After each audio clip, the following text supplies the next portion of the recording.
Good morning. Good morning. Welcome to the stream today. Welcome in, welcome in, welcome in.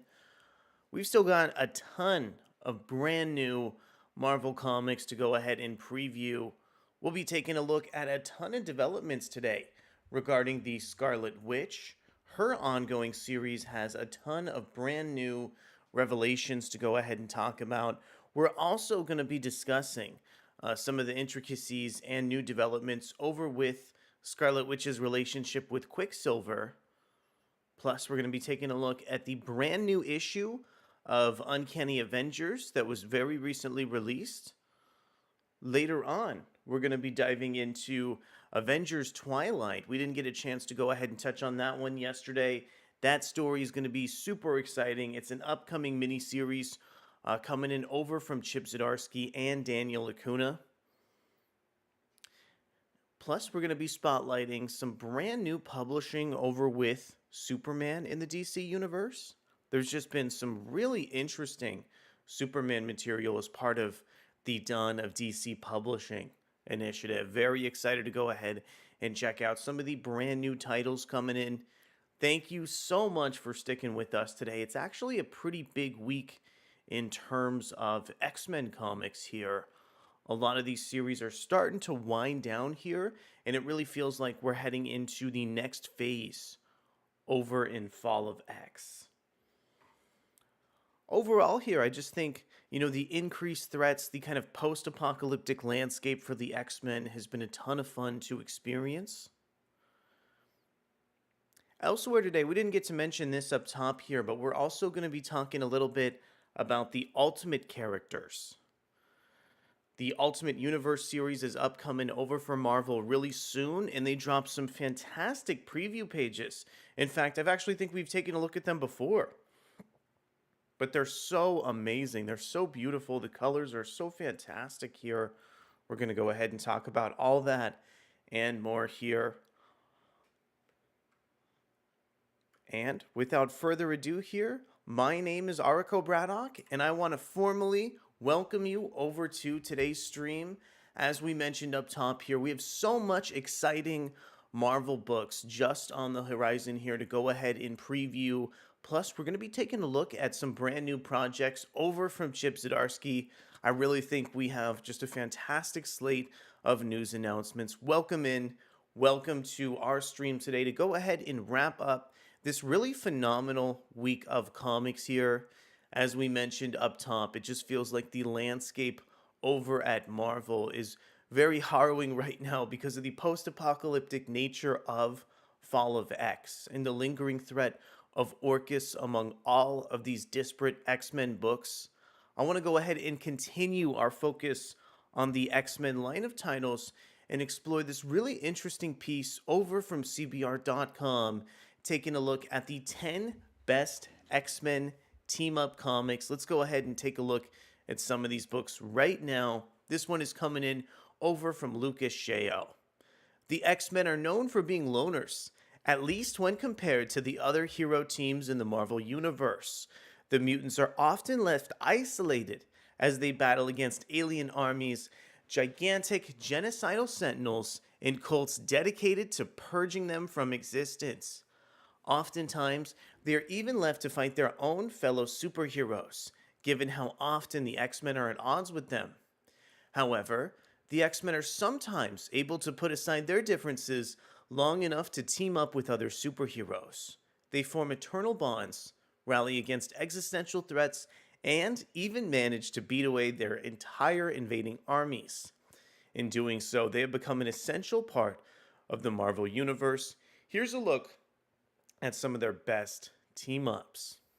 Yeah, so in terms of just X-Men and the X-Men team-ups here, as mentioned, the X-Men are always fighting just insane, science-based, like seemingly apocalyptic threats here.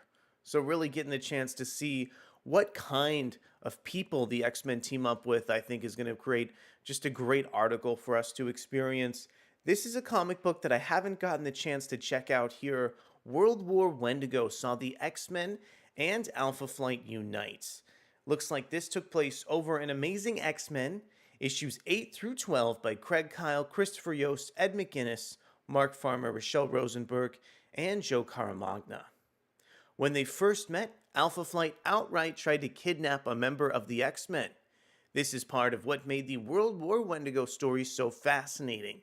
Given how long the members of Alpha Flight have been at odds with the X-Men, their willingness to partner to face the Wendigo threat showed just how much dangerous the creatures were. Both teams were given godlike powers, and it was a brilliant show of feats and cooperation. Sasquatch, Storm, Guardian, and Colossus all helped to fight the great beasts. These teams have been adjacent for decades, and they rarely manage to agree on everything, making this team up seem quite memorable. Very interesting to see the Alpha Flight team up over with the X-Men. Due to characters like Wolverine, it feels like they have a lot in common, so I find it really puzzling that they don't team up more often. Number 9. We've been mentioning all stream long, essentially, that the apocalyptic threat over on Orcus has created a really interesting space over for the X-Men comics, and it's actually even created a situation where the X-Men and Avengers have gotten the chance to merge over with the Uncanny Avengers. This is the 4th volume of the series, written by Jerry Duggan, featuring art from Javier Guerin, Maury Hollowell, and Travis Lanham. The Avengers have been at odds with the X-Men ever since the events of House of M and Avengers vs. X-Men. Previous Uncanny Avengers teams have seen them work to combine their efforts in the hopes of better publicity. But Volume 4 is the first to truly have them band together to battle an existential threat. After Orcus butchered the mutants and left the superheroes as the next target, the teams merged and began a guerrilla warfare against their newfound enemies. This series sees Deadpool and Captain America teaming up with X-Men like Monet and Rogue. This is a powerful team made even stronger by Captain America's understanding of the dangers of Orcus.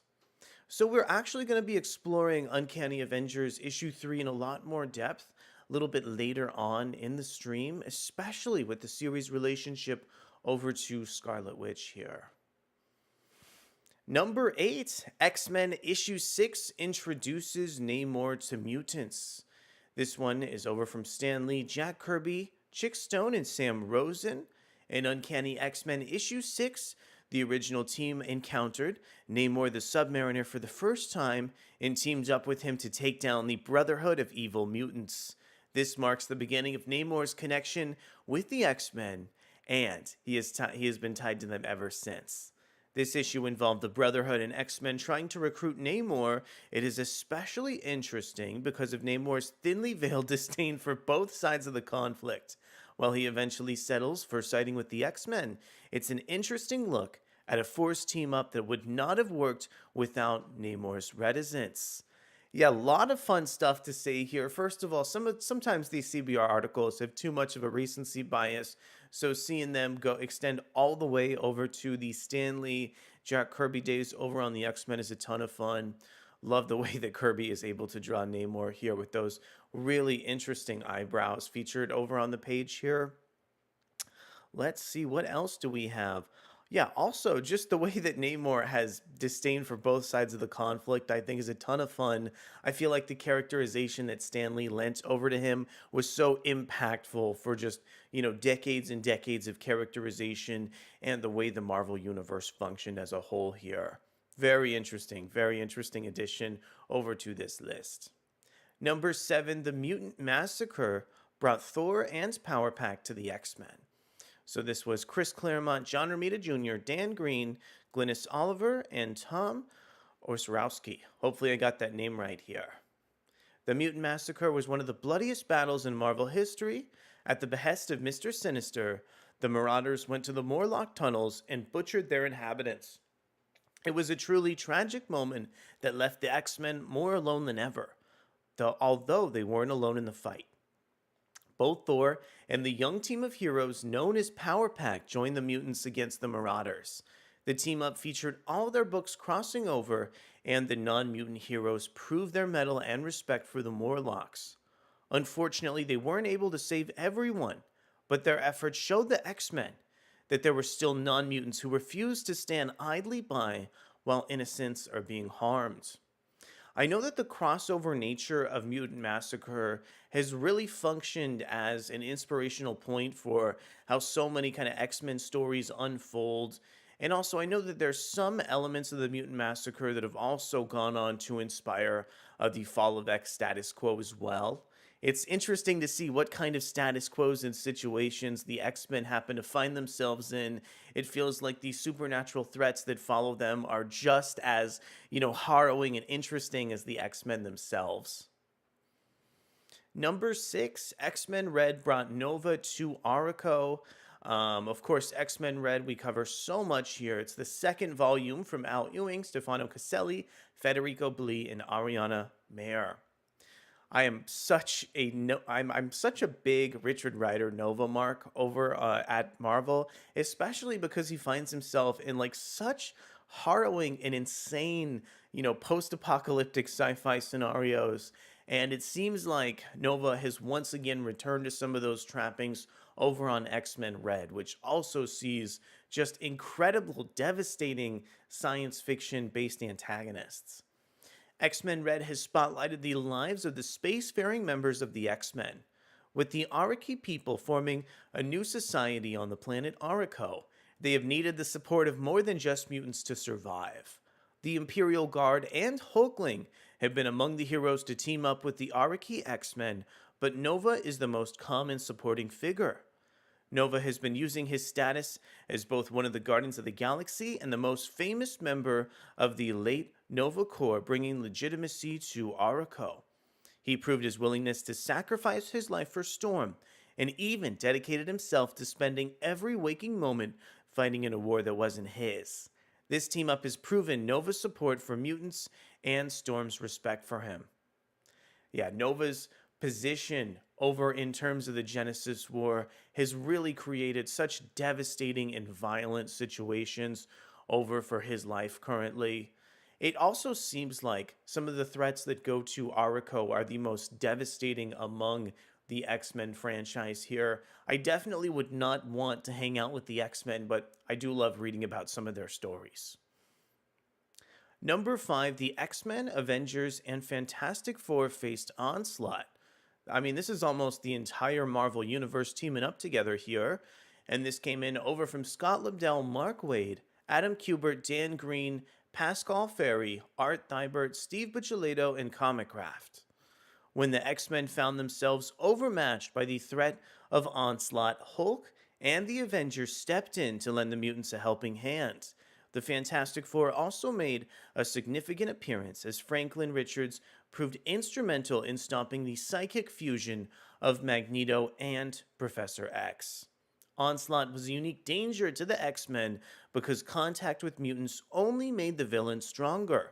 For this reason, it was pertinent for the mutants to team up with other heroes. It was a necessary team-up that avoided any of the contrivances of other partnerships and also made Onslaught a truly memorable villain. Yeah, there's been some teases of Onslaught towards the Krakoa comics, especially with some of those earlier Nightcrawler issues. I really hope that we see some of those story threads still come to the surface of the publishing line as we begin to close out here over on Krakoa. And I do think there's something interesting about this, hyper 90s-esque approach over to X-Men comics. Also, seeing all these different characters team up together over on the page, especially in this iteration of the Marvel Universe, is really fascinating here. Number 4, the X-Men teamed up with many Marvel heroes in Secret Wars. This one coming in from Jim Shooter, Mike Zeck, John Beatty, Christy Scheel, and Joe Rosen. Marvel's original Secret Wars series stands as a foundational event that influenced Marvel for decades. With every major hero and villain trapped on Battleworld, many met and interacted for the first time. X-Men, Avengers, and Fantastic Four worked together to stop the villains as well as the incredibly powerful Beyonder. While the X-Men would eventually betray the other heroes, their short alliance was still fascinating. It is always interesting to see other heroes come together against a bigger threat, but the hesitance of the X-Men made their alliance as uneasy as it was compelling. So, regarding Secret Wars, I've actually read it within the past 5 to 6 years, and I wish that some of the character interactions, I wish that some of the writing was a little bit more underscored and that the book had just a little bit less dialogue. I think some of the lead up to the original Secret Wars was super compelling. I love the idea of Battle World and the character of Beyonder. I just don't think that the final execution of the original Secret Wars matches the premise, and I think Jonathan Hickman's version of Secret Wars does a great job kind of pushing past and showing you what the full potential of the property actually is. Number three, Avengers Annual 10 supported the original Miss Marvel. This one coming in from Chris Claremont, Michael Golden, Arnando Gill, and Joe Rosen. As the title of the issue implies, Avengers Annual 10 is more of an Avengers story than an X-Men comic. After being betrayed by the Avengers, Miss Marvel explains her disdain for old teammates and tells them that she will be remaining with the X-Men from now on. There had been mutants who joined the Avengers before, but a major figure like Miss Marvel joining the X-Men was astounding. This issue is incredibly well written and hinted at a fascinating arc from Miss Marvel. It also showed that the X-Men weren't only fighting for mutants, they were helping any oppressed people, including the deeply hurt Miss Marvel. Their empathy shone through, and they made a lifelong ally in Carol Danvers. The team up also eventually led to the dramatic Rogue introduction, which only makes this issue even better. Yeah, I feel like there was a lot of just fantastic and interesting runs towards this era of the X-Men, especially between that period of the 70s and 80s here. I think it's interesting how Chris Claremont kind of shaped the direction over in this Avengers issue with just the vast amount of contributions he made to the X-Men towards this period. Yeah, I'm definitely going to have to go ahead and check this one out. Have not had the pleasure of reading the Avengers Annual 10. Number two, we have Spider-Man and the X-Men. Spider-Man and the X-Men, the web-slinger taught mutants. This one is coming in from Elliot Kahn, Marco Faya, Ian Herring, and Clayton Cowles. Spider-Man may have been at odds with the X-Men after the Secret Wars betrayal, but he would later go on to protect and teach the youngest of mutants. Spider-Man and the X-Men gave Peter Parker the chance to serve as a teacher for the Academy X generation. It was an interesting opportunity to see a lighter side of both Peter Parker and the most traumatized mutants. He was able to embrace Peter's love for teaching and his alter ego's connection with superheroes. It was the perfect role for Spider-Man, and his team up with the X-Men gave him the opportunity to pursue his passion.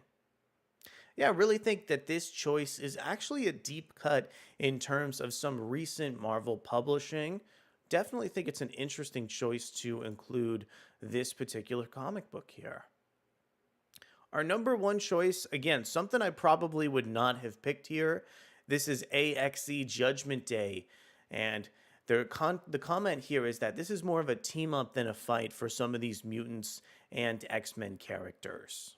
While the event started as a battle between the Avengers, X-Men, and Eternals, it quickly led to an alliance between three groups. The Avengers served as diplomats, and the X-Men and Eternals eventually came together to stop the celestial progenitor. This event could have easily led to billions of deaths. The stakes have rarely been higher, and the X-Men have never looked more alone. Yet the fact that the heroes came together is a true sign of their hearts and spirit. The team-up proved that none of them needed to suffer on their own. These teams can support each other even through the darkest moments, and none could have even defeated the progenitor without the support of others. Yeah, I think it might be interesting to give a little bit of a retrospective towards AXE Judgment Day now that it's on the sidelines, and we've also experienced several other Marvel events in the meantime. While I do love the Eternal series from Kieran Gillen and Assad Ribic leading up to Judgment Day, I don't know if the final execution of the storyline really matched the strong ambition. There were definitely some cool moments, and there was also a lot of follow-up in terms of the characterization from the Eternals that Kieran Gillen lent over to the main series. Seeing some of those plot threads come together with those characters and the way that some plot points early in Eternals led up to some of the biggest elements of Judgment Day was pretty interesting. I also like how some of the after effects of Judgment Day can also really be felt in terms of the core X-Men Red book. But at the end of the day, I just don't think it matches up to the incredible Eternals run that set all the plot beats in gear over for the title. Still not a bad X-Men story by any means. I just don't know if I would consider this among the greatest X-Men team-up issues here. Well, I hope you enjoyed our really comprehensive look into some recent and older X-Men team-ups. We are actually going to be diving into some very recent Marvel continuity at this point that I'm actually really excited to go ahead and explore here. So in terms of Marvel's main Scarlet Witch comic book, I think the series has really been gearing up some big plot points, especially with the recent reintroduction of the clone of Magneto known as Joseph. Today we're going to go ahead and explore the upcoming issue, Scarlet Witch 10, to learn a little bit more about why Joseph has turned on Wanda as of recently here. We also have some new revelations about this brand new Marvel villain known as Hexfinder. Scarlet Witch versus Hexfinder. When chaos meets a magical and alchemical might, it's all Wanda can do to keep her town, and her friends from getting caught in the crossfire. Hexfinder has sworn vengeance on all witches and won't stop until Wanda is a trophy on her wall. Wanda is one of the most powerful forces in the Marvel Universe, but can she stand against someone who's trained her whole life to eradicate magic?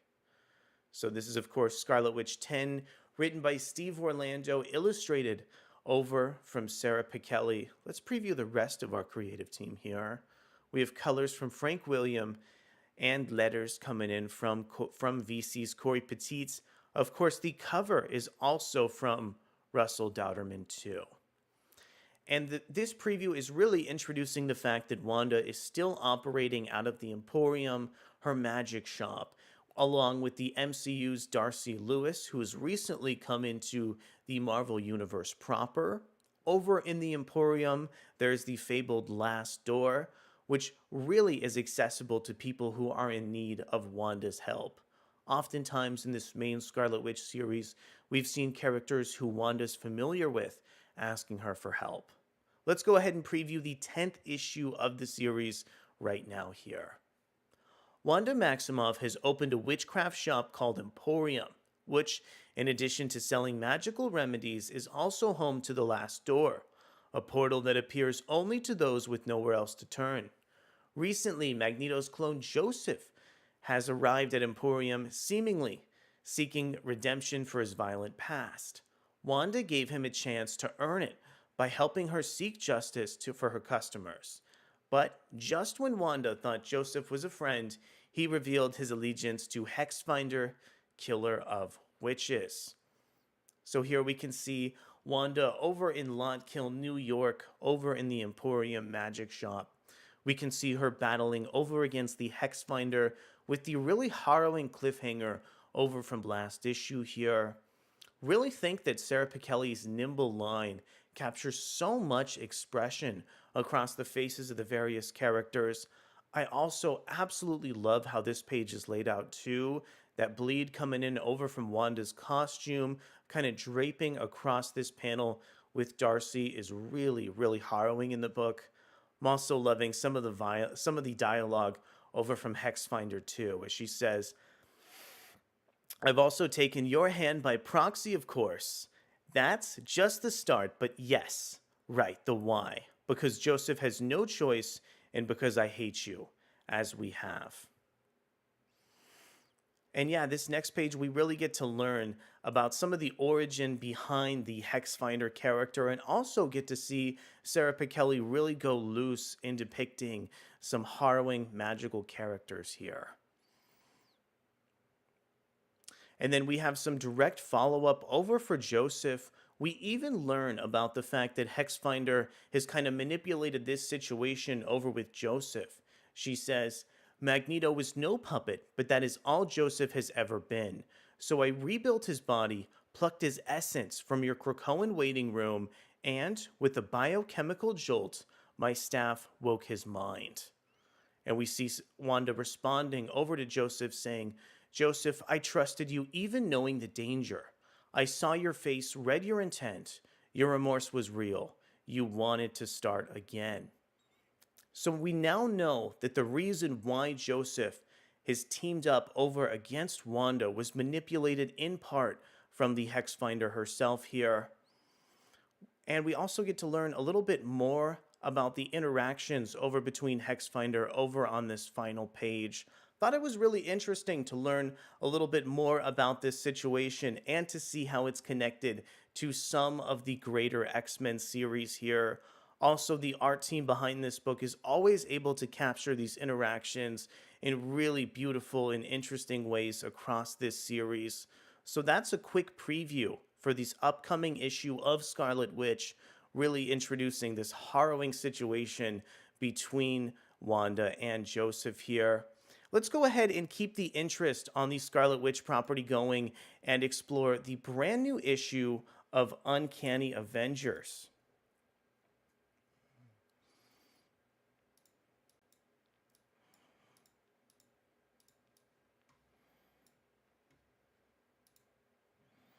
Let's see, give me just one moment here. And I really wanted to explore how Uncanny Avengers explores the relationship between both Wanda and Scarlet Witch over in this issue here.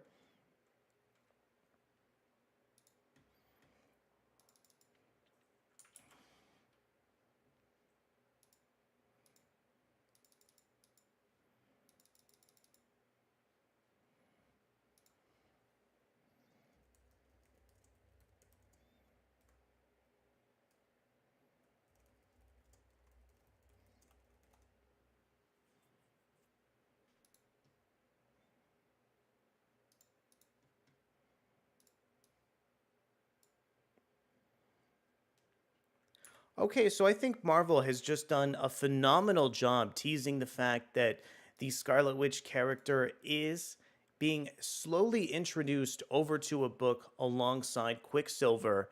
And we got some more introduction of what's happening over with the Quicksilver character in Uncanny Avengers issue 3 here. So this issue was written from Jerry Duggan, featuring art from Emilio Laiso and colors from Maury Hollowell with letters from Travis Lanham.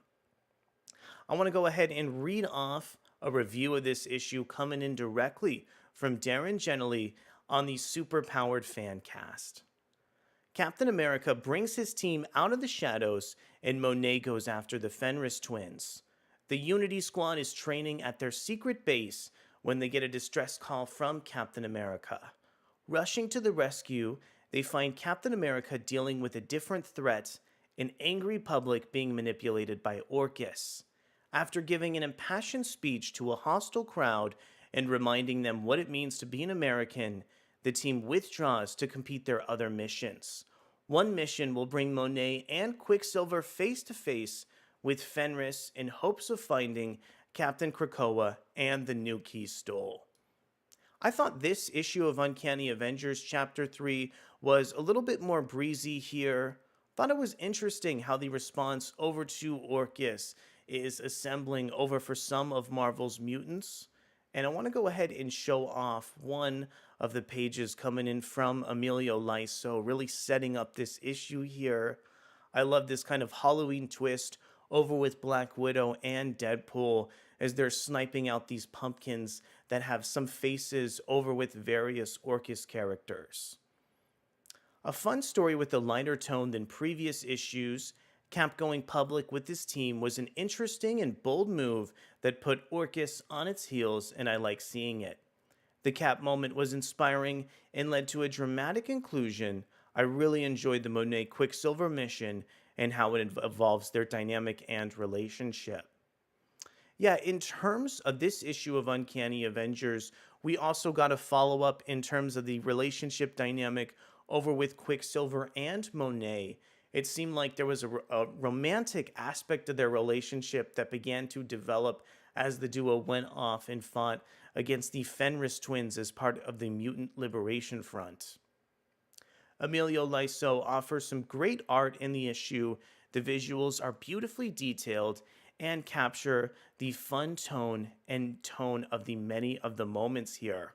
So Uncanny Avengers 3 is also utilizing some art over from Emilio Laiso, which is a break over from Javier Guerin, who had illustrated some of the previous issues of the series.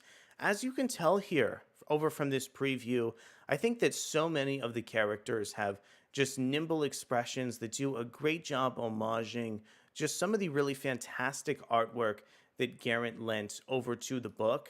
While I don't think that Uncanny Avengers is one of the most dense X-Men comics that you're going to read this week over at Marvel, it probably is one of the most fun. I also really love the speech that Captain America gives a little bit earlier on in the comic book to set up some of the relationships he has over with the various mutant characters at the publisher. There's definitely some good stuff over in this issue. However, I do think that there's a more challenging and interesting script over in some other comics like Uncanny Spider-Man and Realm of X this week over at Marvel. All right, so that was just a very brief look over at Uncanny Avengers. I just wanted to mention that because I really loved the debut issue and haven't really gotten the chance to really talk or comment about Uncanny Avengers in any real sort of depth ever since then. And I want to go ahead and explore a brand new issue of Marvel's upcoming Avengers series. One of the things that bothers me about this Avengers comic book to absolutely no end is the fact that there's just been countless issues where the Avengers have been battling the Ashen Combine, which are actually pretty interesting villains. They're these biblically themed villains over at the publisher here. But the Avengers, too many issues of this series were just devoted to these two individual teams fighting against each other. Thankfully, over in Avengers issue 7, we now have the next phase of the comic book and are hopefully about to experience this next upcoming tribulation event that sees the Avengers facing off all these really fascinating scenarios here. Let's go ahead and check out this article coming in from Adventures in Poor Taste and read a little bit more about Avengers issue 7. All new story arc starts here. The Avengers defend the world, but they are beginning not to recognize the world as their own. What happened to Earth's mightiest heroes, and what happened to the Vision? So the Avengers 7, written from Jed MacKay, featuring art from CF Via, colors from Federico Blee, letters from VC's Corey Petit, and a cover from Stuart Immonen. Let's go ahead and check out this recap, the last paragraph on the recap page, just to get us caught up on the last moves over between the Avengers and the Ashen Combine. The Avengers battled the Ashen Combine across the globe while Captain America and Black Panther infiltrated the Impossible City, the villain's sentient orbiting fortress. After the Avengers defeated the Ashen Combine, the Impossible City revealed that it had been forced to serve the villains after its original creators, a group of forgotten heroes, disappeared. The Impossible City then accepted the Avengers' offer to become the newest member of the team. So another interesting aspect of this brand new Avengers series is that the Impossible City is now kind of serving as the Avengers' new base of operations. Over on this first page, we just get a brief bit of narration saying there came a day. And of course, we also have some really gorgeous artwork over from CF Via in the background. I believe CF Via was absent for this series for at least one, if not more, issues. So it's honestly good to have his artwork back. He's such a precise artist and has a really long time working relationship over with Jed MacKay too. And there we go. We have that classic Avengers text. There came a day unlike any other when Earth's mightiest heroes found themselves united against a common threat. I really think this issue is setting up the next tribulation event with all this interesting sci-fi backdrop appearing alongside the book here. The way that this character is experiencing some kind of like purple, like radiation shift or whatever this magical like purple hue is, I think is really fascinating. And the way that these other civilians are like vomiting here, this purple substance, definitely a really harrowing kind of like post apocalyptic threat to set up for this next Avengers issue. On that day, and then we get the tease of all these disparate Avengers characters really looking torn up after the after effects of a battle, especially with the White Vision, who's seemingly missing the ends of both of his legs. The Avengers failed. And we get to see another page really showing all of the rubble over at the end of the city here. And we get to see this really massive kind of hulking beast over on the final page. Yeah, Marvel was really setting up an upcoming storyline where the Vision was said to be the Avenger that really helped the rest of the team set things right here. And also, I think a lot of the artwork from CFVO was really harrowing and fascinating. I'm interested to see where the next Avengers storyline is headed.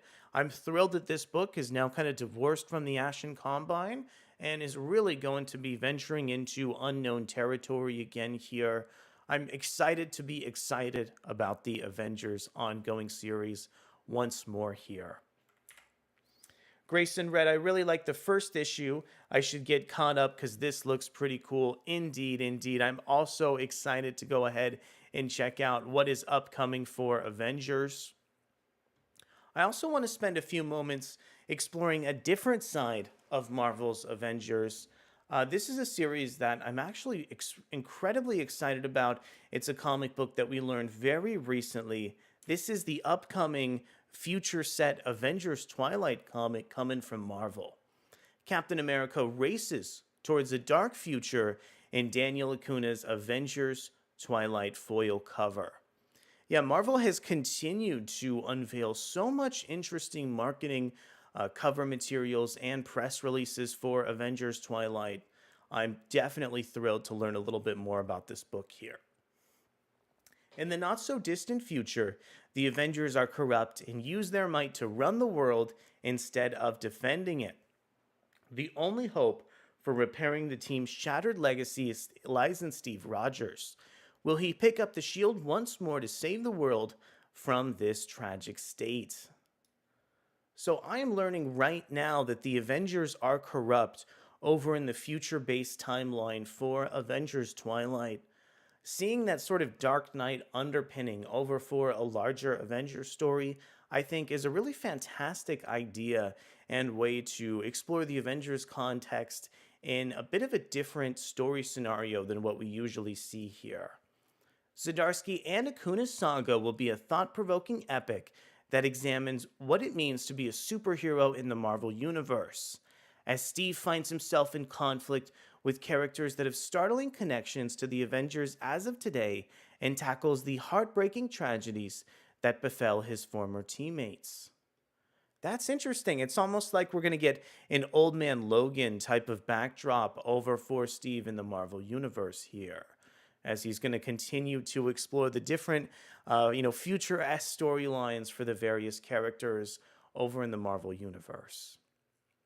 Like many of Marvel's biggest launches, Avengers Twilight #1 will shine on stands with a stunning foil variant cover.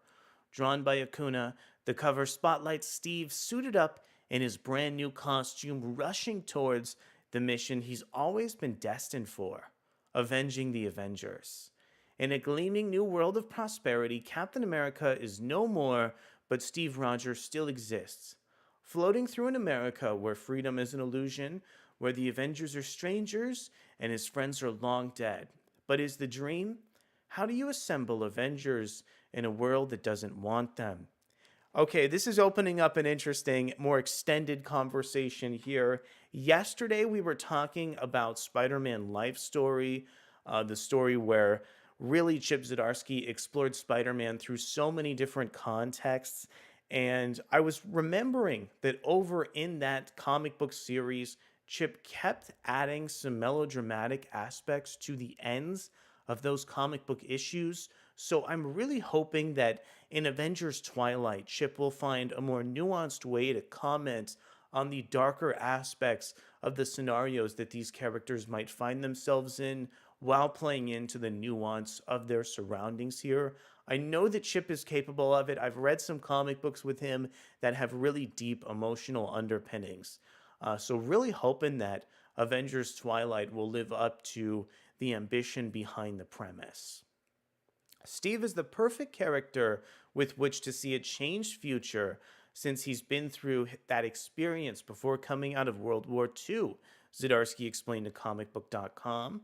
His ethics and morals and outlook have a consistency to them, so seeing how he reacts to a changed America is always interesting to me, at least. In this future, America is seemingly perfect. Steve has to question whether or not to be upset with what his fellow Americans are comfortable with in the pursuit of truth. Hey, one more thing I didn't know about Avengers Twilight is that this comic book series is actually only a 6-issue miniseries. One more time, written by Chip Zdarsky, featuring art from Daniel Acuna, and we also have a foil variant from Acuna up on the screen here. I've been a massive fan of Acuna's art for a long time over at Marvel as well as DC too. So let's go ahead and continue our spotlight over on Avengers Twilight here. We actually have an interview coming in directly over from Chip Zdarsky on comicbook.com talking about this upcoming brand new series here. In fact, they even have some more art coming in directly from Acuna. Let's get this back up on the screen and preview this really interesting article. This one is written from Timothy Adams on comicbook.com. Chip Zdarsky guides Captain America through a Marvel future in Avengers Twilight. Zdarsky gives Captain America a first-hand view of the Marvel Universe in Avengers Twilight. Comicbook.com spoke to Zdarsky to get some insight on the brand new miniseries, including Captain America's state of mind as he tries to navigate a future he may not agree with. We also have 4 pages from Avengers Twilight featuring art by Daniel Acuna and on sale January 17th. The images appear to be split between flashbacks to the modern day, with Captain America and the Avengers landing at a war zone as Spider-Man dies in front of him, and then older Steve Rogers and Avengers Twilight's future walking the streets as armored soldiers patrol and harass a kid recording the looting. We've seen plenty of alternate futures in the Marvel Universe, but Avengers Twilight seems to be centered on Steve Rogers surviving in an America he doesn't recognize anymore. Why did you want to explore this version of Marvel's future? Chip says, Steve is the perfect character with which to see a changed future since he's been through the experience before coming out of World War II. His ethics and morals have a consistency to them, so seeing how he reacts to a changed America is always interesting, to me at least.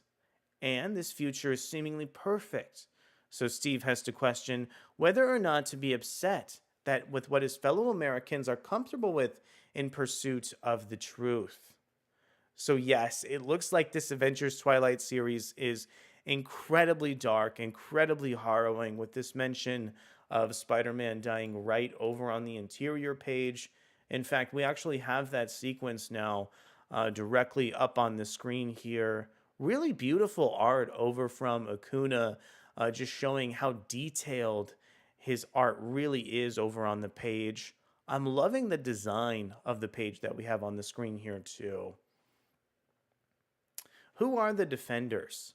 A description of the series states that the Avengers are no more, and many of Cap's friends are now dead. Will we get to see Cap assemble a new team of Avengers with new characters, or perhaps grown-up versions of existing characters? I don't want to spoil anything, but Cap has to deal with new characters and old. And there's also the matter of this mysterious group called the Defenders.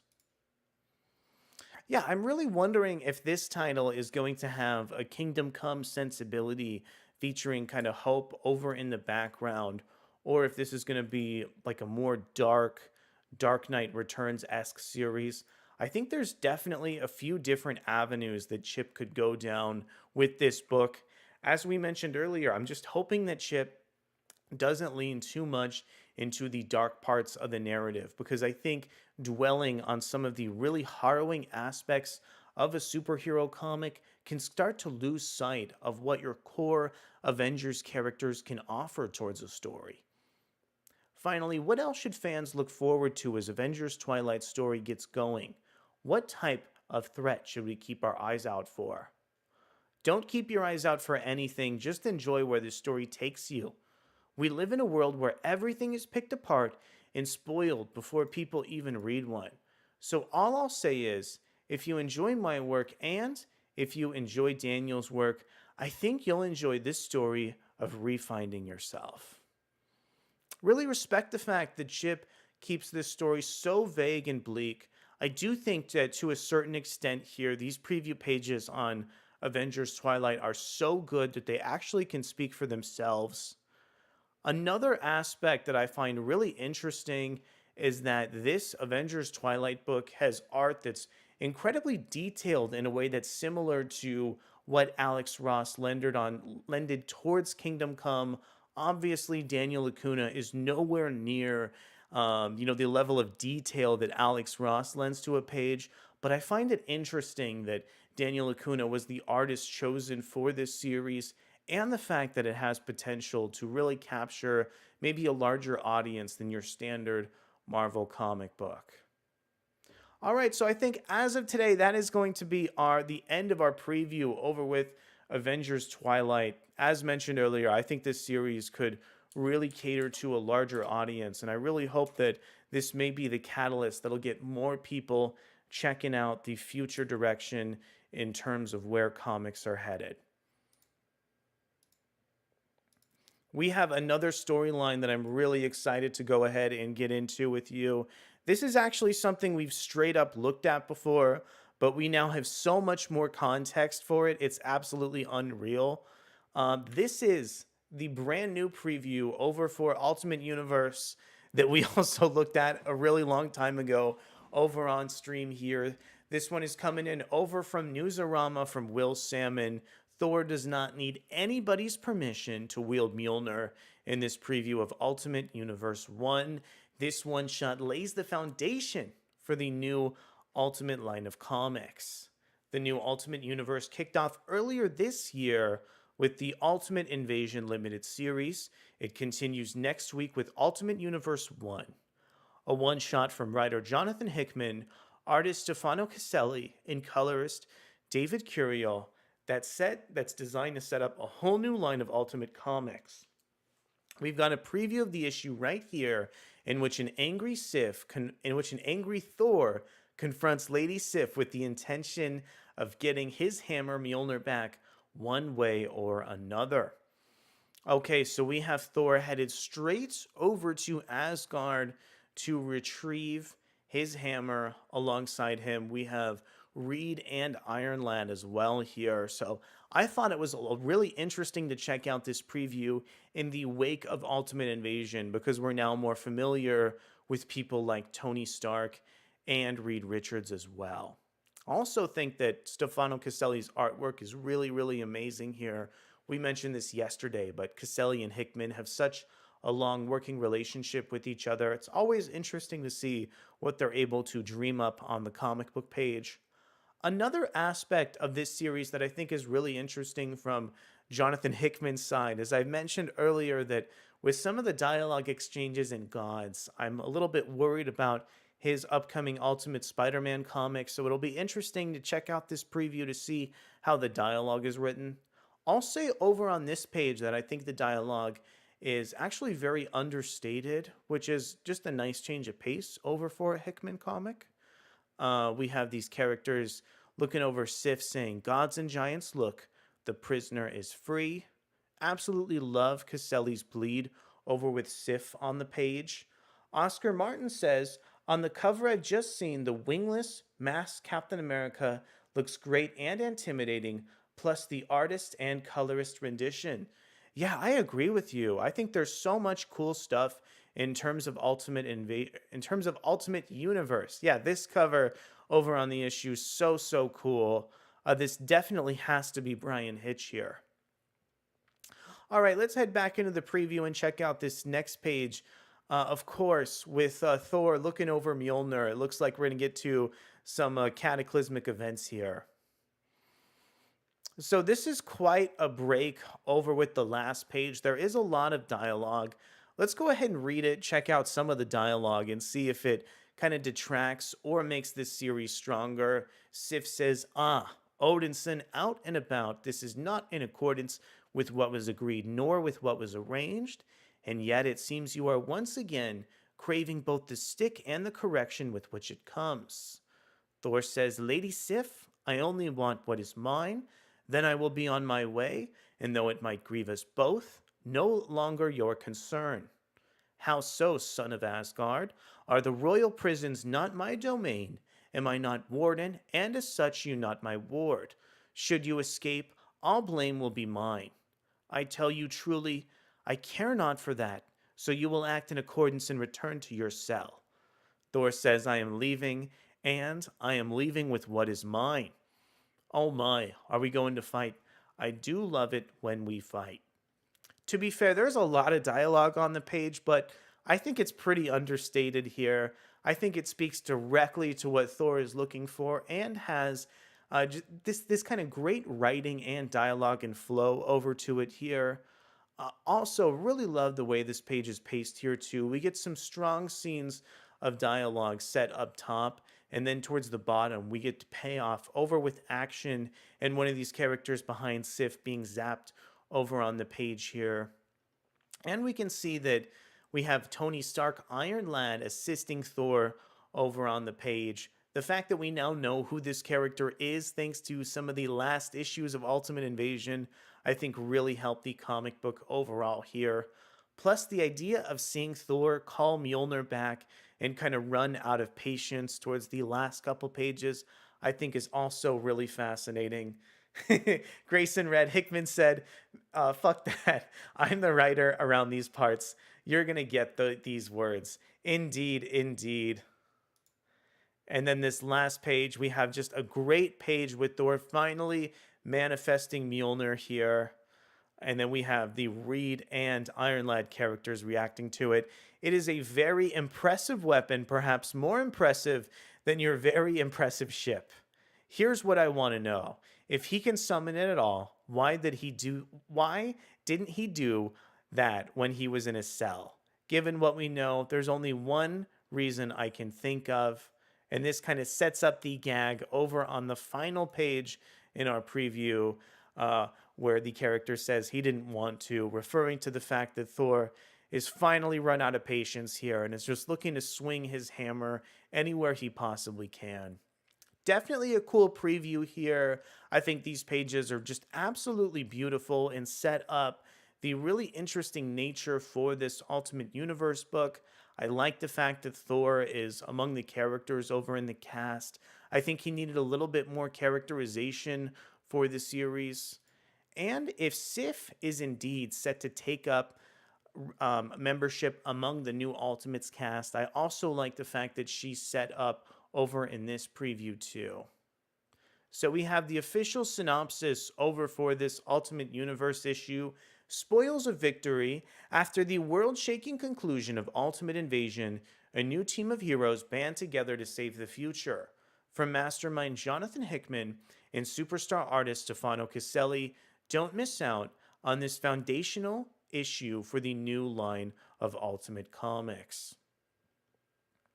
I think this cast is really eclectic, and due to the fact that they've recently shifted their names and continuity towards the end of Ultimate Invasion, and that a lot of these characters are so new or reintroducing some of their relationships, there's a lot to be excited about over in this book.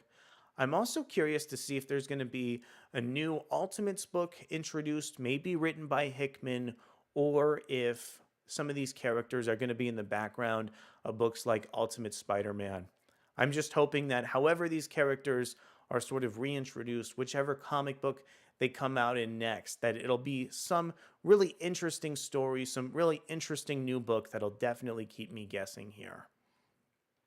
After this one shot will come three new titles. First out of the gate is Ultimate Spider Man #1 on January 10th, written by Hickman, drawn by Chiquetto, and colored by Wilson.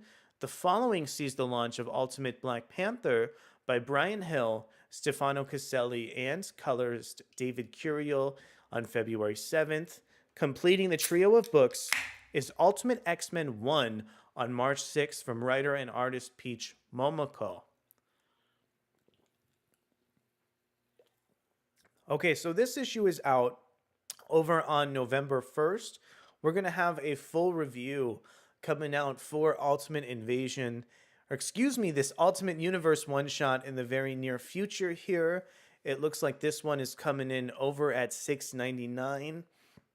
Also, I think that all the rest of the Ultimate comics that are announced right now actually look really interesting, whether it be the Ultimate Spider-Man book that we really talked at length about yesterday, or the upcoming Black Panther series. I've liked a lot of what Brian Hill has written in the past.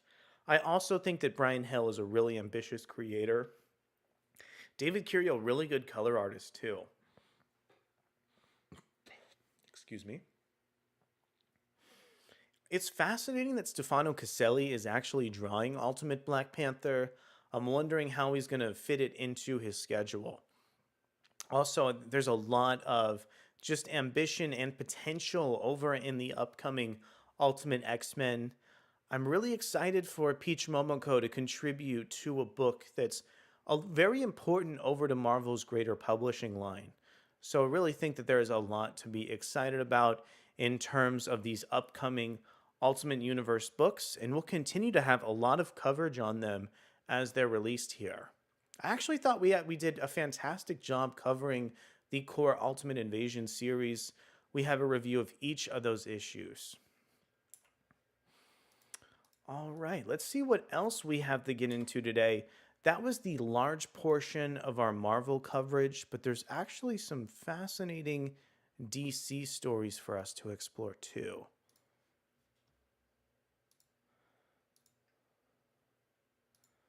Let's see here. Did the stream go out?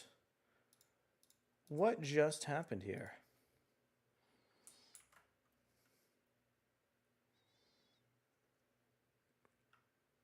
It's going to be just a few moments. I am not sure if our stream is live or not.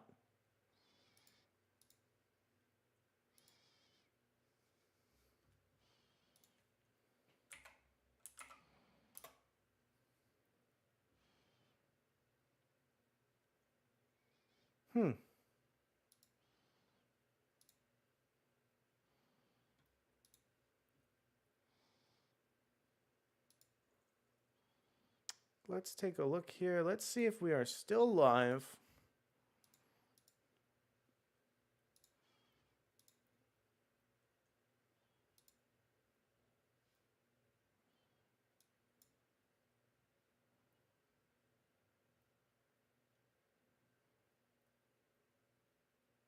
Yeah, it looks like we are still live here. We may have dropped the feed over on our main YouTube channel, but for the most part, our YouTube live is still up here.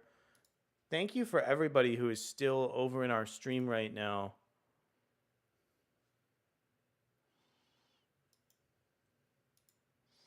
Okay, the stream went out for me for a sec. Okay, fantastic. But it looks like we are still back. It looks like we're still on here. Let's continue to get into it. Let's head over to our next storyline. We're going to go ahead and jump over to DC Comics for just a few moments here. There's actually a really fantastic upcoming comic book over at DC that we're going to have a full review of this upcoming Wednesday here. This is the Supergirl special. I actually didn't know that there was a Supergirl special coming out until I checked out the comic books that were coming out this upcoming Tuesday over for DC. This is exciting too because we saw a Power Girl special come out for DC, and I think right now the Dawn of DC Superman publishing line is insane. There's multiple Superboys. There's multiple, Supergirl-esque characters between Kara and Power Girl too. Plus there's characters like John Kent, Superman himself, his two ongoing series right now between Action Comics and the core Superman title. So now the question is for Kara, is there a place for her in the greater Superman family? And we also explored some of the context in terms of whether there was a place among the greater Superman family for Power Girl very recently, too. So I like how this issue is kind of shifting the perspective on that and switching the protagonist over to Supergirl this time. We have a great creative team on this book, too. We have Mariko Tamaki and Skylar Patridge over on art. So just really exciting stuff. I think this cover from Jamal Campbell is also really, really cool too, with Kara kind of striking this more battle worn pose over in the issue.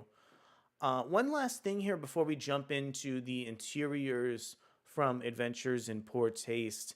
I love some of the redesigns in terms of Donna DC, and I think Kara's costume, it looks really cool over on the page too. After joining the Superman family and their heroic efforts in Metropolis, Kara thought she found her place in the world. But there's only room in town for one Supergirl, and Power Girl's sudden reappearance has made her redundant. Her identity and role are both in question as she looks for answers. Will they lead her out of the city or out of this world? Find out as critically acclaimed writer Mariko Tamaki returns to the Maid of Might with the help of Skylar Patridge. And the Supergirl Special 1 is written over from Tamaki, featuring art from Patridge, colors from Luis, and letters from Becca Carey. This first page that we have on the screen, I think, is absolutely amazing, showing some of the just natural animosity over between Power Girl and Supergirl on the page. This really shouldn't be here because a lot of that animosity, a lot of that struggle should have been absent from their relationship after Power Girl recently sort of found herself over in the pages of her core series. So now readers are going to see if, from Supergirl's perspective, if they can really put their differences aside and have the two team up here. I think the art from Skylar Patridge over on this first page is so amazing and shows the really interesting, social media aspects of their relationship on the page here too. Really watching the extended Superman family fight back over against Toyman and some of the other forces of DC on this page are beautiful. Also loving how on this page we can also see Kara giving a side eye towards Power Girl on the page here too. And plus we have characters like Superman, Steel, John, the other Superboy whose name is escaping me. It's Connor. There we go. It's Connor over on the page too. I think Skylar Patridge just has such a great sense of design that lends a different aesthetic for the Superman family in terms of Donna DC too. Here, I actually want to read some of the narration from Mariko Tamaki towards Kara. I think it's actually really well written. In today's news, an epic battle was had between the Super Family and the Toyman. On hand to rescue Metropolis were two heroes you may have trouble telling apart, Supergirl and Power Girl. While social media is aglow with gratitude, fans of the Super Family also want to know, does the recent arrival of Power Girl indicate a change in the wind for the superheroes that guard our city? Are two Supergirls better than one, or is it one super too many? Are they even both really all that super if Supergirl took a major hit and almost died? Maybe not. Once again, the way this page is designed with all the architecture and the sunset in the background is so beautiful and subversive. We also got Marguerite Sauvage on the Power Girl book, so I think DC has done a great job picking interesting artists for a lot of these titles too. On this next page, it's really cool. We get the introduction of Othel and Osul Ra. These are characters who were kind of saved as part of the War World story. They're a more recent introduction to DC continuity, and getting to see them interact with Supergirl, I think, is a really interesting element over to this page, too. With this malaise that Supergirl is feeling, I love their interaction and the fact that these two characters are asking her about the fabled planet of Krypton. When Kara recalls some of the time she spent in Krypton, in particular Argo City, we also have just such a great and ambitious illustration coming in from Patridge, once again in terms of the art here. I love over on this next page how Othel and Osel Ra are in so many different positions over in terms of the book. I think it shows the more playful nature that they have between these two characters, and also try and extract more information about Kara's mysterious alien-esque origin in terms of the page. And their interaction with Kara seemingly has an impact in terms of her mental state, as sort of throughout some of these next pages, she appears to be thinking about her origins and where she came from. And I think this kind of shows you the fact that this Supergirl book is such a deep part of DC continuity, with all these other Superman-esque characters showing up at this party across the DC universe. Really think that this is a cool series tied directly into DC continuity while having a really unique sense of art and just excellent writing and narration too. I think this series is really interesting in how it sort of brings this young adult like status quo over to the comic, but continues to have its own sort of identity and really be tied directly in terms of DC's continuity. I really hope that DC continues to publish comics that have really interesting creative teams with just this bold aesthetic too. Okay, so over on my end right now, this is the end of our Supergirl coverage, and I'm going to see if I can get this stream back up and working properly here.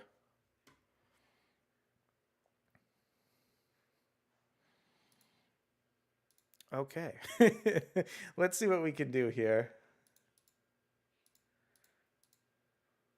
No, it looks like everything is still up. Okay, I wasn't even sure if we were still up and running. I cannot see chat right now due to the weird stream disconnect and the issues over on my end.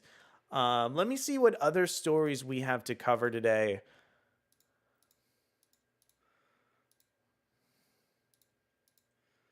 Let's see.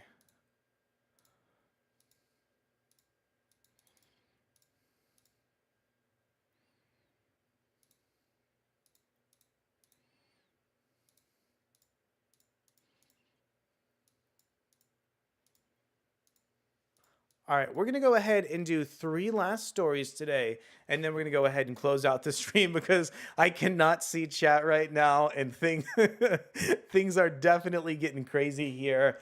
I absolutely did not want to end this week without talking a little bit about the next project from just an excellent comic book writer, James Tynion.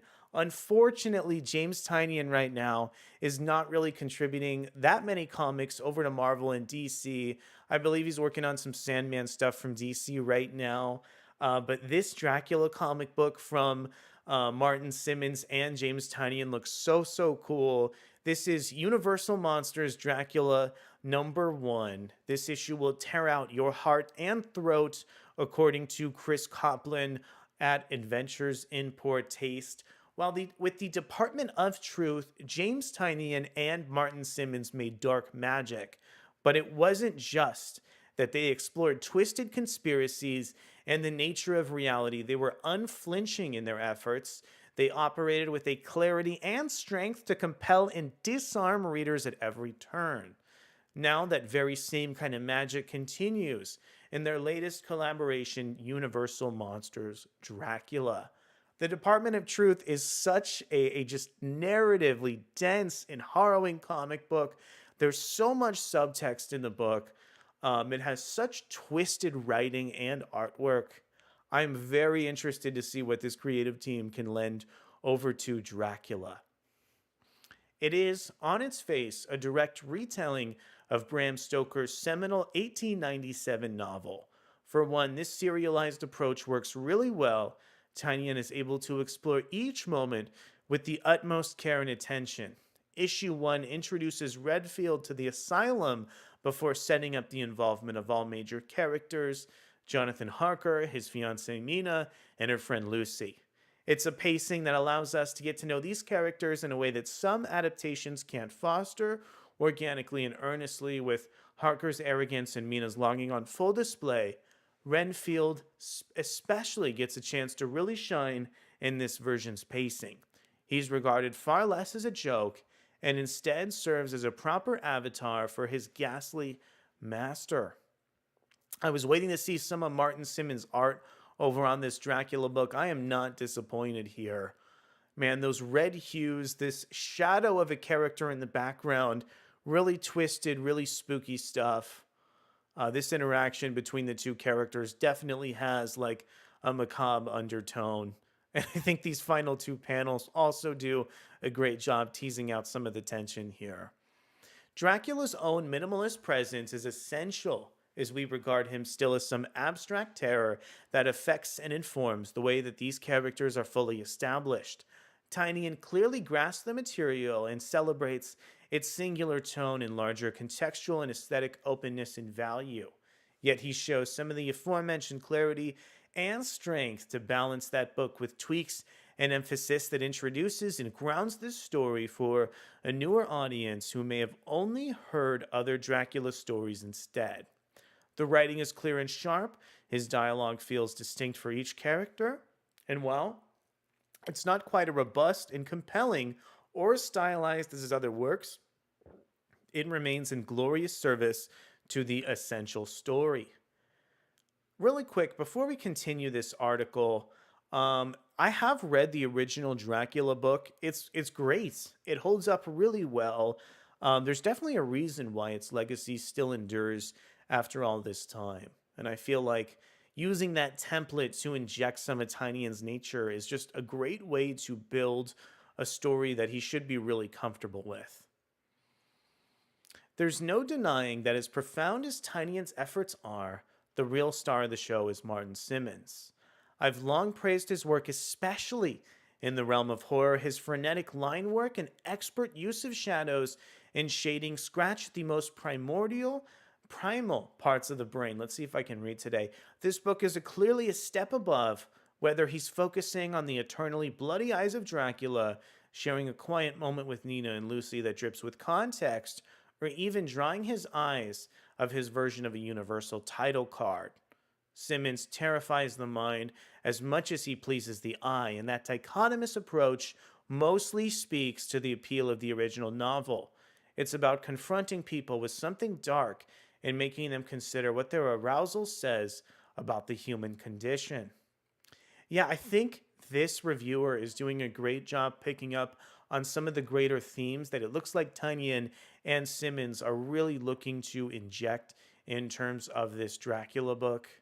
Man, the amount of symbolism and page layout organized by Simmons on this page is just amazing here. I think the level of craft in this Dracula comic is probably something you need to see to really comprehend. But all of that's mostly child's play compared to the stuff with Renfield. As if his depiction alone wasn't marvelous, it's once more the first time I see him as a ghoulish terror over the role of simple lackey. Renfield manages to push or facilitate some big visual moments. His depiction of Dracula's mission, as it were, pushed the look and feel into the realm of abstract horror. All that blood and madness feels like a proper existential threat. Even the moments where Renfield seems to transform feel shocking and filthy. A moment where not only the reality of this book bends, but we're reminded of the endless horror awaiting the rest of this tale. Let's go ahead and wrap up Universal Monsters Dracula #1. Looks like Adventures in Poor Taste gave it a 9 here. They said James Tynion IV storytelling is great. Martin Simmons is great. And they said the story helps illustrate Dracula's powers and abilities. The only negative here was that this book may only be for the truly brave and devoted of horror aficionados. I really think that maybe what this article is trying to get at is the fact that this Dracula storyline seemingly just has a lot of subtext and requires a lot of reading comprehension in terms of the page. But I think it's really cool that Tynion and Simmons were able to get this comic book out just in time for Halloween. All right, well, I hope you enjoyed our coverage of A Comic Book Divorced from Marvel and DC. Let me go ahead and get right back on my bandwagon here and explore this upcoming brand new Spider Clomps over in the Edge of Spider-Verse. I think Marvel has really taken this whole Edge of Spider-Verse concept as far as it can possibly go. And I don't know if the idea of introducing a Cyclops-esque Spider-Man is really going to speak to the Marvel Universe or tell a compelling story, but let's see what we can gather over from this brand new Marvel announcement. Is this Spider-Clops? Whoever he is, he's designated Weapon 7, one of the alternate universes that will be revisited in a new volume of Edge of Spider-Verse, Marvel's anthology story that visits superheroes of various realities across the multiverse. In the case of the apparent Spider-Man Cyclops mashup, seen in artist Chad Hardin's cover for the new Edge of Spider-Verse 1, he's known as Weapon 8. Much like Wolverine is Weapon 10, and according to Marvel's announcement, the Weapon 8 starring Edge of Spider-Verse story by writers Lansing and Colin Kelly and artist Travel Foreman. His connection to Wolverine will be front and center as Weapon 8 goes on the hunt for Weapon 10. Man, I feel like I'm starting to eat my words a little bit already. The fact that we have Lansing and Kelly writing the story is one thing, but I love Travel Foreman's art. I've loved Travel Foreman's art since I've experienced it over on books like Animal Man, and I'm already wondering if we have any preview pages for this book.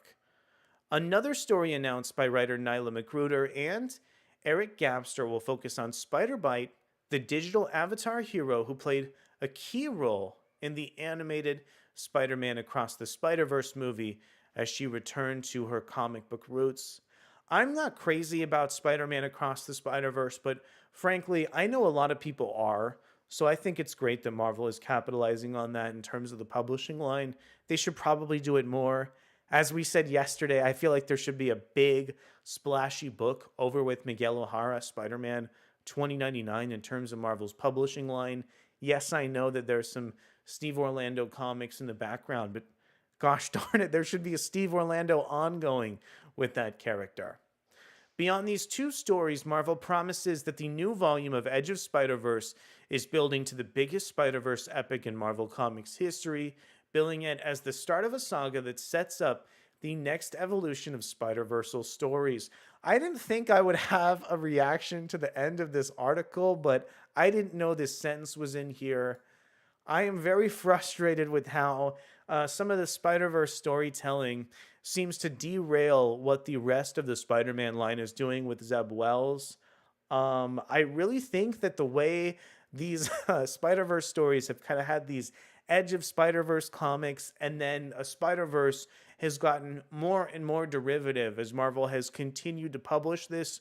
Marvel needs to find some other way to capitalize on the success of the Across the Spider-Verse movies than just, releasing a brand new Spider-Verse every couple years.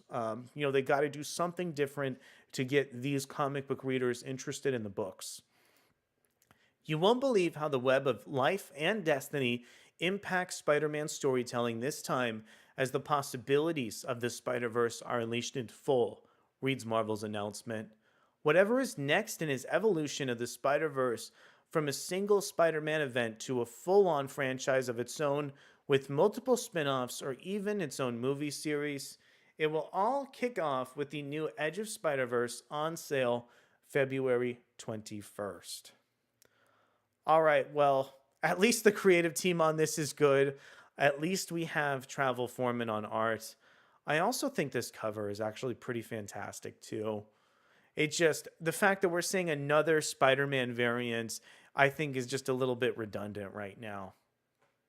Okay, let's go ahead and close out our stream with an article that I am frankly really excited to head into.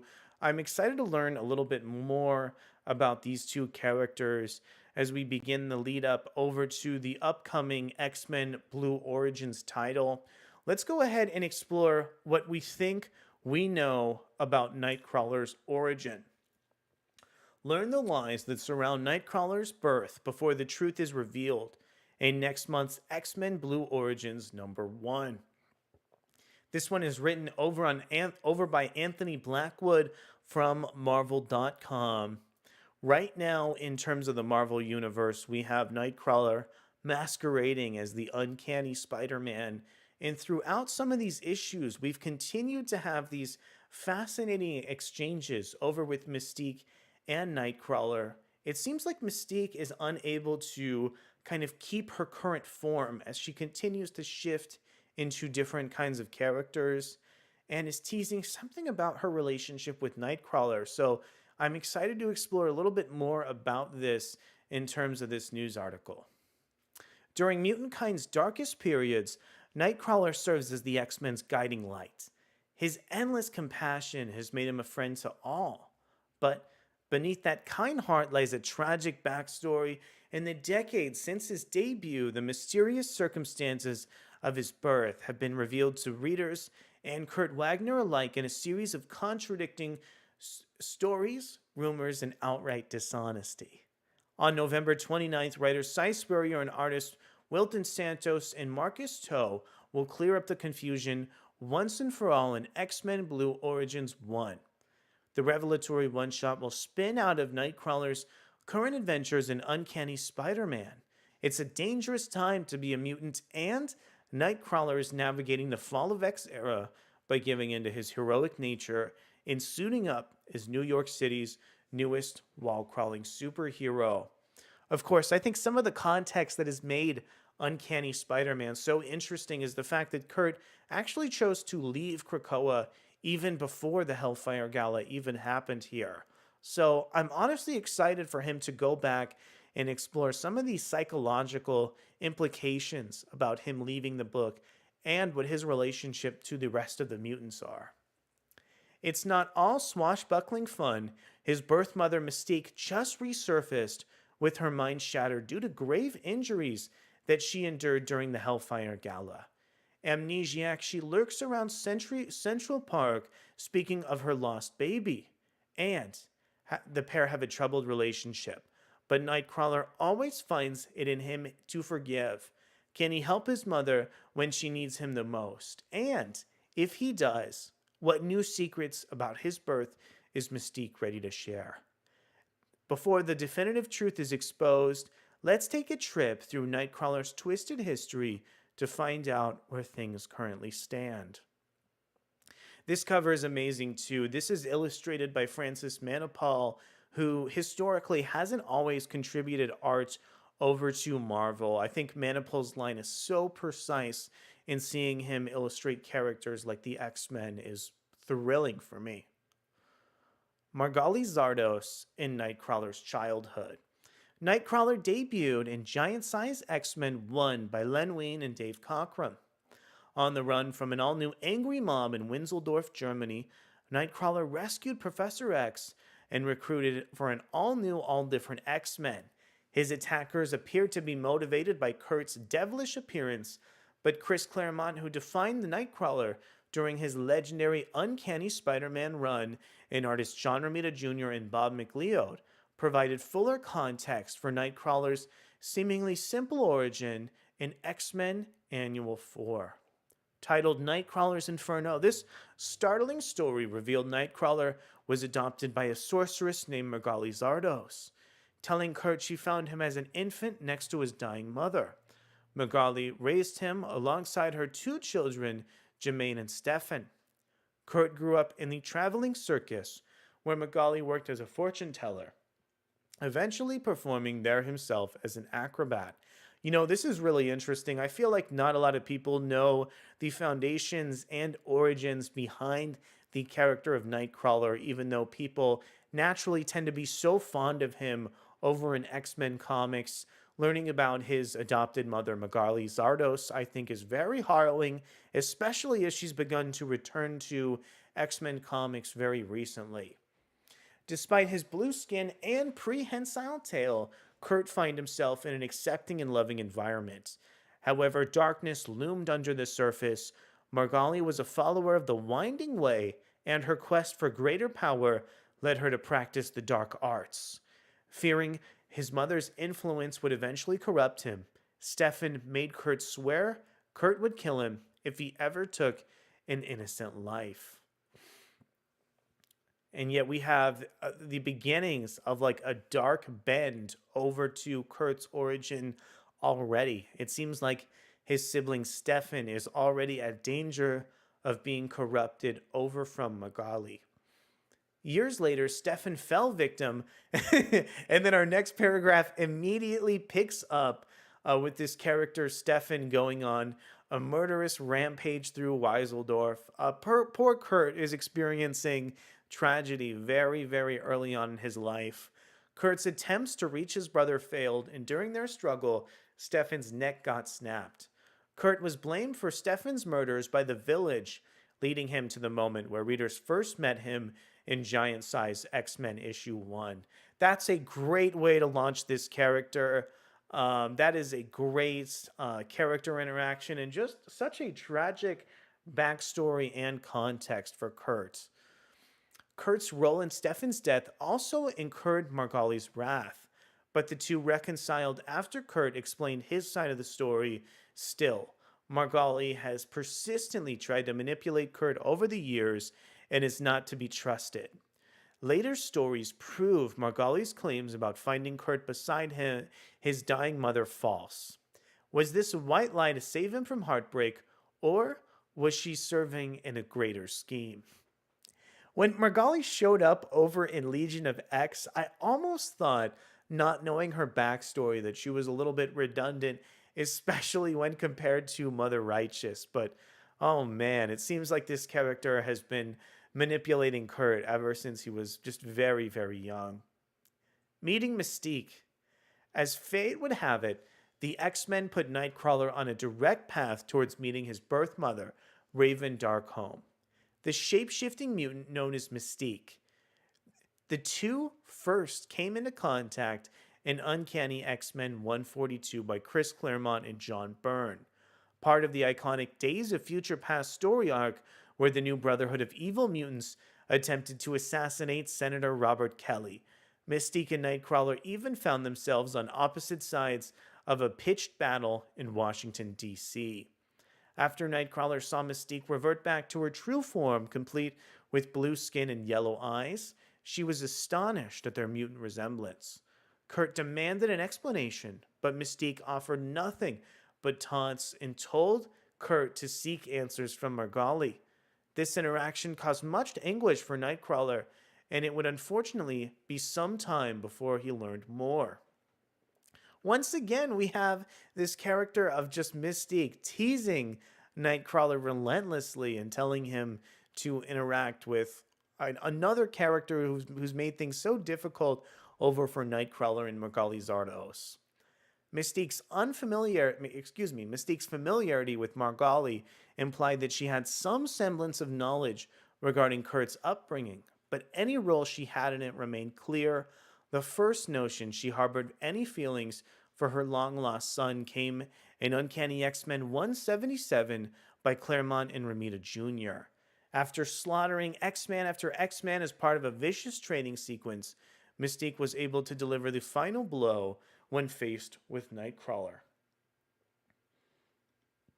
Nightcrawler finally discovered some concrete facts about his origin in X-Men Unlimited 4 by Scott Lobdell and Richard Bennett, where Graydon Creed, leader of the anti-mutant group Friends of Humanity, investigated his own family history to confirm he was indeed the son of Mystique and Sabretooth. In the process, he learned Nightcrawler is his half-brother. Mystique and Graydon's hatred erupted into a violent feud, and Forge, who had developed a personal connection with Mystique, called in two X-Men to reach out to her. Her beloved adopted daughter Rogue and for reasons he wouldn't disclose, Nightcrawler. Graydon, Rogue, and Nightcrawler chased Mystique to Rogue's childhood home in Caldecott, Mississippi, where an explosive family reunion ensued. Determined to make his newfound brother hate their mother as much as he did, Graydon unleashed the awful truth behind Kurt's birth. All right, so here we finally have it. Let's see if we can finally learn what is going on over with Kurt's family origins. Mystique had been married to a wealthy German nobleman named Baron Wagner when she gave birth to a pointy-eared son with blue skin. She was forced to flee the castle. As the villagers caught up to her, she accidentally dropped the newborn and left it to the mercy of the mob, who thereupon tossed it off a cliff. Later, Mystique painted an even darker picture. Thinking she was speaking only to Graydon, Mystique revealed she saved herself by shape-shifting to look like a common villager. After telling the mob she killed Baron Wagner's wretched wife, she proceeded to toss Kurt off the cliff herself. She claimed to have no regrets, but when she realized Kurt heard the tale, she showed her immediate remorse. When Graydon's forces launched an attack, Mystique and Nightcrawler were hanging for their lives off a cliff. Realizing Rogue couldn't only save one of them, Mystique let go and plunged to her apparent demise. Sacrificing herself in an act of poetic justice, of course she would eventually resurface, as would even more pointed questions about Nightcrawler's birth. Alright, let's go ahead and wind down this article by learning about the Draco. Everything we'd learned about Nightcrawler was turned inside out in the Draco, a story arc by Chuck Austen, Philip Tan, and Sean Phillips. The scandalous saga began in Uncanny X-Men 428, where a new player joined the plot. I know this is a really epic storyline over for the X-Men franchise here. Let's learn a little bit more about it. When she was the wife of Baron Wagner, Mystique met Herr Azazel, ruler of the La Isla des Demonas. I know I really botched that pronunciation, excuse me here. Mystique fell in love and the two began a sordid affair. Her feelings only deepened after Azazel revealed that he too was a mutant and embraced Mystique for who she is. Always unable to give Baron Wagner a child, Mystique became pregnant by Azazel, who instructed her to raise the child as the Baron's before coldly abandoning her. Utterly heartbroken, Mystique cursed Azazel and didn't hesitate when she was forced to let her baby go. Unbeknownst to her, Azazel intervened and saved Kurt from his fatal plunge, placing him in the care of an old ally, Magali Zardos. This information came to light after Azazel completed his long orchestrated plan, having sired mutant offspring with teleportation powers for decades. Azazel called them forth as adults to La Isla des Demonas, Nightcrawler included. Part of an ancient mutant race from biblical times, Azazel invited his children to partake in divine destiny, and their ritual opened a gateway to the dimension that Azazel and his people, the Nephilim, were banished to. With their similarities in appearance and Mystique present to corroborate Azazel's story, Nightcrawler found Azazel's claims to be undeniable but ultimately rejected him as a father. Together with the X-Men, he put an end to Azazel's mad schemes, although his purported father eventually found other methods to escape to Earth. The dark shadows of Nightcrawler's past loom larger with each revelation, but that should come as no surprise given the deceitful cast of characters involved. What key part of the story has been missing the whole time, and more importantly, why has it been hidden until now? Find out next month when all is revealed in X-Men Origins Blue, Issue 1. So I don't have the context of why the Draco is so kind of reviled among Marvel Comics readers, but one thing I can say here is that having, Mystique have an affair over with Azazel, I think is actually a pretty interesting character beat here. This story seems very, very complete, so I'm not really sure what element Marvel is looking to add over to Nightcrawler's origin here. To me, it feels like connecting Nightcrawler closer to Margali Zardos probably isn't the best idea, but maybe giving some bigger implication over to him and Mystique could be an interesting way to set up this idea. Nonetheless, I think one of the most interesting parts, maybe about Nightcrawler, is his origin here. And I think the complicated way that Marvel teased it out is actually interesting in some contexts. All right, well, I want to thank you so much for coming to check out our stream today. I really hope you enjoyed our deep exploration of where the Ultimate Universe is heading. I hope you enjoyed our, really hesitative look over at that upcoming Edge of Spider-Verse comic, and you enjoyed our deep dive into Nightcrawler's origins. It was great to have you with us this week. We'll be back over on Tuesday with a DC Comics review. We'll be back on Wednesday with some additional Marvel Comics coverage. And also, we'll be back next weekend for more streams. Thank you so much for sticking with me, and we'll see you over on Tuesday and Wednesday for some upcoming videos. Thanks so much.